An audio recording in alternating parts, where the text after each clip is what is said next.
Hi dears, Mahalakshmi ഇനി വരാൻ പോകുന്ന പ്രമോ റിവ്യൂയിലേക്ക് എല്ലാവർക്കും സ്വാഗതം. അങ്ങനെ നമ്മുടെ മഞ്ജുവിനോട് സാഗർ പറയുന്നുണ്ട്, നിന്നോട് ഇത്രയും കാലമായിട്ട് ഞാൻ മറച്ചു വെച്ച ഒരു കാര്യമുണ്ടെന്ന് പറയുമ്പോൾ മഞ്ജുവാണെങ്കിൽ ചോദിക്കുന്നുണ്ട്, എന്താ സാഗരേട്ട ആ കാര്യം എന്ന് ചോദിക്കുന്നുണ്ട്.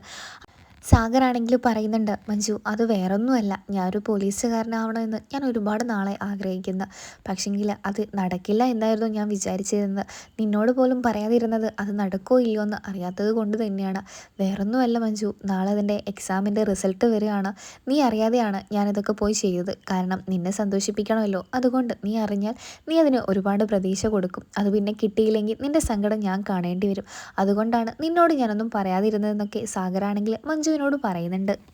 അങ്ങനെ നമ്മുടെ സാഗറിനോട് മഞ്ജു പറയുന്നുണ്ട്, സാഗരേട്ട ഒരിക്കലും സാഗരേട്ടൻ തോക്കില്ല, സാഗരേട്ടൻ്റെ കൂടെ ഞാനുണ്ട്, സാഗരേട്ടന് വേണ്ടി ഞാൻ എന്നും ദൈവത്തോട് പ്രാർത്ഥിക്കുന്നുണ്ട്.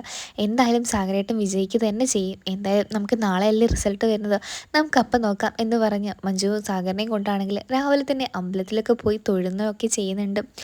അതിനുശേഷമാണെങ്കിൽ സാഗറാണെങ്കിൽ ഭയങ്കര സന്തോഷത്തിൽ നമ്മുടെ മഞ്ജുവിനോട് പെട്ടെന്ന് തന്നെ വിളിച്ച് പറഞ്ഞാലോ ഞാൻ എന്നുള്ള കാര്യം നമ്മുടെ സാഗർ വിളിച്ച് പറഞ്ഞാലോ എന്നുള്ള കാര്യമൊക്കെ സാഗർ ഇങ്ങനെ ആലോചിക്കുന്നുണ്ട്. അങ്ങനെ സാഗറാണെങ്കിൽ അന്നത്തെ ദിവസം മഞ്ജുവിനോടാണെങ്കിൽ ഒന്നും തന്നെ പറഞ്ഞില്ല. പിറ്റേന്ന് രാവിലെ തന്നെ സാഗറാണെങ്കിൽ മഞ്ജു അറിയാതെ പെട്ടെന്ന് തന്നെ പോലീസ് ഓഫീസിൽ പോയിട്ട് ജോയിൻ ചെയ്യുന്നുണ്ട്. അവിടുന്ന് ആ കാക്കിയൊക്കെ ഇട്ട് മഞ്ജുവിൻ്റെ മുമ്പിലൂടെ വരുന്ന സാഗറിനെ കണ്ട് മഞ്ജു ആണെങ്കിൽ ഒരുപാട് സന്തോഷിക്കുന്നുണ്ട്. കാരണം മഞ്ജു ഇത്രയും നാളും ആഗ്രഹിച്ചിരുന്നത് സാഗറിന് നല്ലൊരു ജോലി വേണമെന്നും സാഗർ എല്ലാവരുടെ മുമ്പിലും തല ഉയർത്തി തന്നെ നടക്കണമെന്നായിരുന്നു. അതെന്നാൽ ഇപ്പോൾ സാധിച്ചു. ഈ ഒരു വിവരം മഞ്ജു ആദ്യം തന്നെ വിളിച്ചു പറഞ്ഞത് നമ്മുടെ കണ്ണനെയാണ്.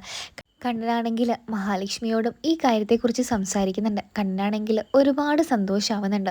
അപ്പം മഹാലക്ഷ്മി ചോദിക്കുന്നുണ്ട്, കണ്ണേട്ട നമുക്ക് ഇന്ന് തന്നെ അവിടെ ഒന്ന് പോയി അവരെ കാണണ്ടേ, കാരണം മഞ്ജു ഒരുപാട് സന്തോഷത്തിലായിരിക്കുമല്ലോ ഇന്ന് എന്ന് ചോദിക്കുന്നുണ്ട്. അപ്പോൾ കണ്ണൻ പറയുന്നുണ്ട്, നമുക്ക് പോവാം, എന്തായിട്ടും പോവാം, കാരണം അവളുടെ സന്തോഷം എനിക്ക് നേരിട്ട് തന്നെ കാണണം. അവളെന്തായാലും ഒരുപാട് ആഗ്രഹിച്ച കാര്യങ്ങളൊക്കെ ആയിരിക്കും അവളുടെ ജീവിതത്തിൽ ഇപ്പോൾ നടന്നുകൊണ്ടിരിക്കുന്നത്. പക്ഷേങ്കിൽ സാഗർ ഒരിക്കൽ പോലും നമ്മളോട് തന്നെ പറഞ്ഞിരുന്നില്ലല്ലോ ഈ കാര്യത്തെക്കുറിച്ചൊന്നും. പെട്ടെന്ന് എങ്ങനെയാണ് അവൻ IPS ആയെന്നൊക്കെ മഹാലക്ഷ്മി ചോദിക്കുന്നുണ്ട്. അങ്ങനെ മഹാലക്ഷ്മിയോട് കണ്ണൻ പറയുന്നുണ്ട്, അതൊന്നും അറിയില്ല, നമുക്കതൊക്കെ അവിടെ ചെന്നിട്ട് തന്നെ അന്വേഷിച്ച് അറിയാലോ മഹാലക്ഷ്മി, താൻ എന്തായാലും വേഗം പോയി റെഡിയാവുമെന്നൊക്കെ പറഞ്ഞ് മഹാലക്ഷ്മിയോട് കണ്ണൻ പറയുന്നുണ്ട്. അതിന് ശേഷമാണെങ്കിൽ നമ്മുടെ മേഘനാഥനാണെങ്കിൽ ഈ ഒരു വിവരത്തെക്കുറിച്ച് അറിയുന്നുണ്ട്. മേഘനാഥൻ്റെ ഒരു കൂട്ടുകാരൻ വഴിയാണ് സാഗർ ഒരു പോലീസുകാരനായി എന്നുള്ള വിവരം മേഘനാഥൻ അറിയുന്നത് തന്നെ. അപ്പോഴേക്കും വാമനാണെങ്കിൽ അങ്ങോട്ടേക്ക് സീമന്തിരിയും കൊണ്ട് വരുന്നുണ്ട്. സീമന്തിരി പറയുന്നുണ്ട്, എന്താടാ നിനക്ക് എപ്പോൾ തൊട്ടാലും ഈ ദേഷ്യം മാത്രമാണല്ലോ ഉള്ളൂ എന്ന് ചോദിക്കുന്നുണ്ട്. അപ്പം നമ്മുടെ സീമന്തിരിയോട് നമ്മുടെ മേഘനാഥൻ പറയുന്നുണ്ട്, അമ്മയ്ക്കറിയോ ആ സാഗറാണെങ്കിൽ ഇപ്പോൾ ഇതാ ഒരു പോലീസ് ഓഫീസറായിരിക്കുകയാണ്, ഇനിയിപ്പോൾ എന്താ ചെയ്യുക, അവനാണെങ്കിൽ നേരെ ഇതാ എൻ്റെ അടുത്തോട്ടാണ് വരാൻ പോകുന്നത്. എനിക്കാണെങ്കിൽ ഒന്നും തന്നെ മനസ്സിലാവുന്നില്ല, എന്താ ഈ നടക്കുന്നത്, എനിക്കാണെങ്കിൽ എപ്പോഴും ഈ തോൽവി മാത്രമാണല്ലോ ഉള്ളൂ എന്നുള്ള കാര്യങ്ങളൊക്കെ ഇങ്ങനെ സീമന്തിരിയോട് പറയുമ്പോഴാണ് ദുർഗയും കരുണയും ഒക്കെ അങ്ങോട്ടേക്ക് വരുന്നത്. അപ്പോൾ ഇതൊക്കെ കേട്ട് ദുർഗയും കരുണയാണെങ്കിൽ ഒരുപാട് ഞെട്ടിത്തരിച്ച് നിൽക്കുന്ന ഒരു രംഗം തന്നെയാണ് കാണാൻ സാധിക്കുന്നത് തന്നെ.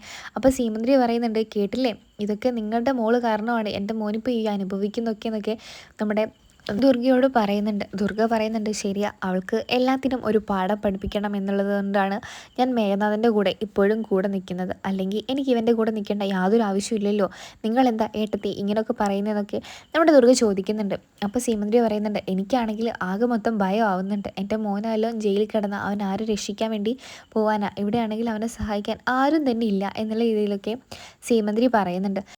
അന്നത്തെ ദിവസം രാത്രി തന്നെ നമ്മുടെ മേഘനാഥനാണെങ്കിൽ നമ്മുടെ പ്രതാപൻ്റെ അരികിലേക്ക് പോകുന്നുണ്ട്. പ്രതാപനോടാണെങ്കിൽ ഈ കാര്യത്തെക്കുറിച്ചൊക്കെ സംസാരിക്കുന്നുണ്ട്. എന്തായാലും നീ രക്ഷപ്പെടണം മേഘനാഥ, അല്ലെങ്കിൽ ആ സാഗർ എന്ന് പറയുന്ന അവൻ നിൻ്റെ പിന്നാലെ തന്നെ വരും, കാരണം നീ അവനെ ഒരുപാട് ദ്രോഹിച്ചിട്ടൊക്കെ ഉള്ളതല്ലേ.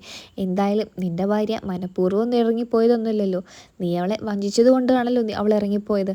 എന്തായാലും നീ ഇവിടുന്ന് എത്രയും പെട്ടെന്ന് രക്ഷപ്പെടുന്നതായിരിക്കും നിനക്ക് നല്ലത് എന്നൊക്കെ നമ്മുടെ മേഘനാഥനോട് പ്രതാപം പറയുന്നുണ്ട്.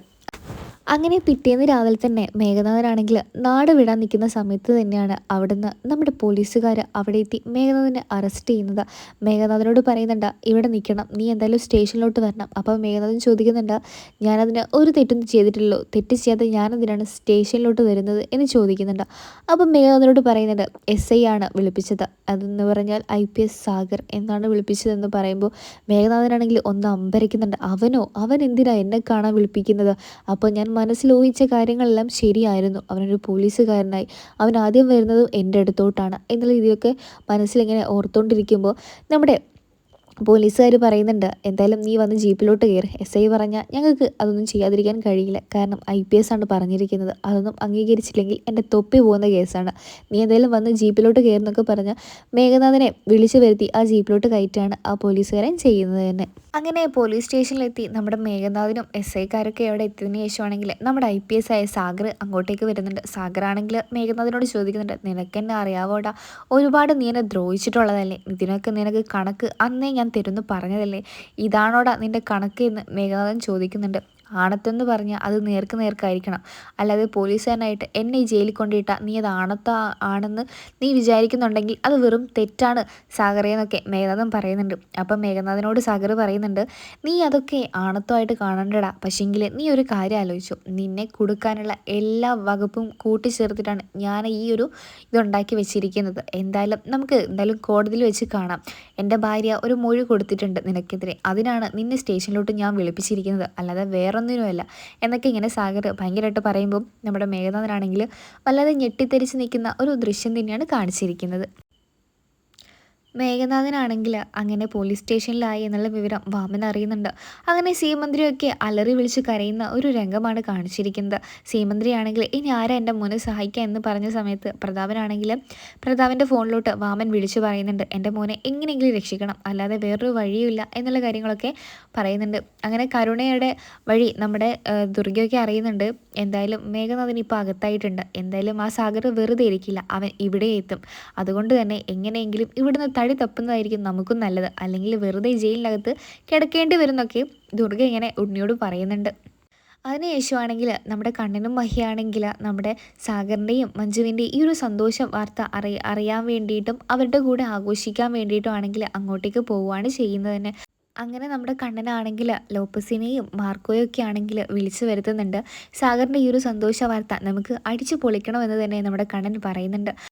അങ്ങനെ നമ്മുടെ സാഗറാണെങ്കിൽ തോമസ് സാറിൻ്റെ അരികിലേക്ക് പോകുന്നുണ്ട്. തോമസ് സാറിനോട് പറയുന്നുണ്ട്, എന്തായാലും നാളെ തൊട്ട് ഞാനിവിടെ ഉണ്ടാവില്ല, കാരണമെന്ന് വെച്ചാൽ ഞാൻ എന്തായാലും ഒരു ജോലി കിട്ടിയിട്ട് പോവുകയാണ്. അപ്പോൾ തോമസ് സാറ് ചോദിക്കുന്നുണ്ട്, എന്താടാ ജോലി എന്ന് ചോദിക്കുമ്പോൾ നമ്മുടെ കണ്ണനോടും മഹിയോടൊക്കെ പറഞ്ഞോ എന്ന് ചോദിക്കുമ്പോൾ നമ്മുടെ സാഗർ പറയുന്നുണ്ട്, അതെ ഞാൻ എല്ലാവരോടും പറഞ്ഞു, ഞാനിപ്പോൾ ഒരു IPS ആണ്. അപ്പോൾ നമ്മുടെ സാഗറിനെ ഇങ്ങനെ ഭയങ്കരമായിട്ട് ഞെട്ടിത്തെറിച്ച് നോക്കി നിൽക്കുന്ന നമുക്ക് തോമസ് സാറിനെയാണ് കാണാൻ സാധിക്കുന്നുണ്ട്. അപ്പോൾ തോമസ് സാറ് ചോദിക്കുന്നുണ്ട്, ഇതൊക്കെ എപ്പോൾ സംഭവിച്ചു എന്ന് ചോദിക്കുന്നുണ്ട്. അപ്പോൾ നമ്മുടെ തോമസ് സാറിനോട് സാഗർ പറയുന്നുണ്ട്, എല്ലാം രഹസ്യമായിട്ടാണ് വെച്ചിരുന്നത്, നടക്കോ ഇല്ലയോ എന്ന് അറിഞ്ഞിട്ട് വേണം മറ്റുള്ളവരോട് പറയാൻ വേണ്ടിയിട്ടായിരുന്നു വെച്ചത് എന്നൊക്കെ നമ്മുടെ സാഗർ ഇങ്ങനെ തോമസ് സാറിനോട് പറയുമ്പോൾ തോമസ് സാറിനും ഒരുപാട് സന്തോഷമാവുന്നുണ്ട്. അങ്ങനെ കണ്ണനും മഹിയും എല്ലാവരും വരുന്നുണ്ട്. വീട്ടിലോട്ട് വരണമെന്ന് തോമസ് സാറിനെ ക്ഷണിക്കുന്നുണ്ട് സാഗറാണെങ്കിൽ. അങ്ങനെ മഹിയാണെങ്കിൽ ഭയങ്കര സന്തോഷത്തിലാണ്. നമ്മൾ അതിനേക്കാൾ സന്തോഷം നമ്മുടെ സാഗറിനും മഞ്ജുവിനും തന്നെയാണ്. അങ്ങനെയാണ് ഈ ഒരു പ്രൊമോ റിവ്യൂ അവസാനിക്കുന്നത്.